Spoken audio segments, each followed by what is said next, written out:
ધનજીભાઈ વણકરના સ્મરણાર્થે પુત્ર મહેશભાઈ પરમાર પરિવાર તરફથી ખોડિયાર માતાજીનું મંદિર તેમજ ખાટુ શ્યામ બાબા મંદિરનું નિર્માણ કાર્ય પૂર્ણ થતા પ્રાણ પ્રતિષ્ઠાનો કાર્યક્રમ યોજાયો હતો। આયોજિત આ પ્રસંગે દરેક સમાજને સાથે લઈને ચાલનાર વાગરાના ધારાસભ્ય અરુણસિંહ રણા તેમજ વાગરા વિધાનસભાના સંયોજક નરેન્દ્રસિંહ પરમારે હાજરી આપી હતી।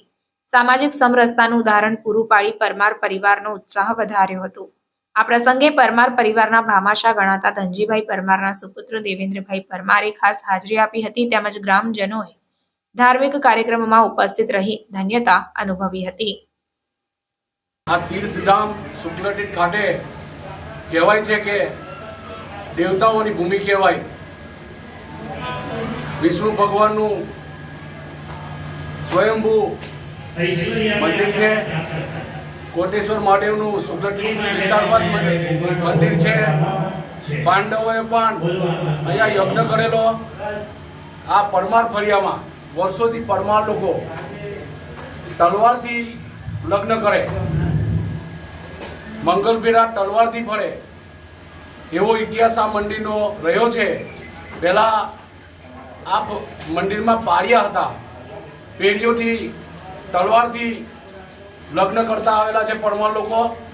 પરંતુ હમણાં મા ખોડિયારની કૃપાથી આ મંદિરનું નિર્માણ કાર્ય પૂર્ણ થયું છે અને માતાજીની મૂર્તિની પણ આજે પ્રાણ પ્રતિષ્ઠા થઈ છે। સાથે સાથે એ બર્બરી કહેવાય ખાટુ શ્યામ કે જેમણે શીશનું દાન આપ્યું હતું એવા બરિયાદેવ બાબા ખાટુ શ્યામનું પણ મંદિરનું નિર્માણ કાર્ય અને આજે પ્રાણ પ્રતિષ્ઠાનું કાર્ય પૂર્ણ થયું છે।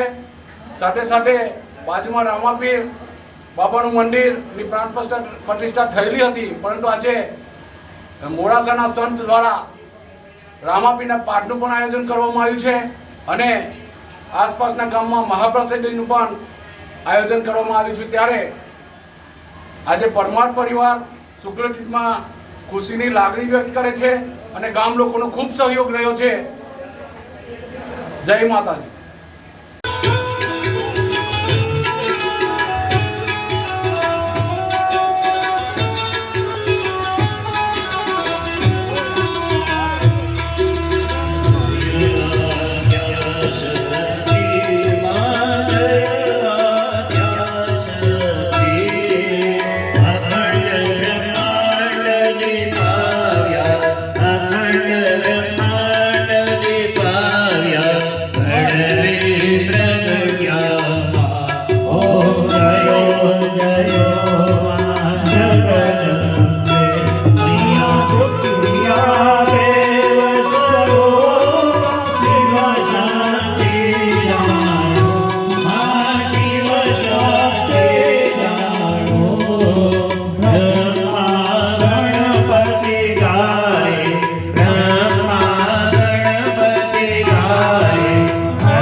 Jai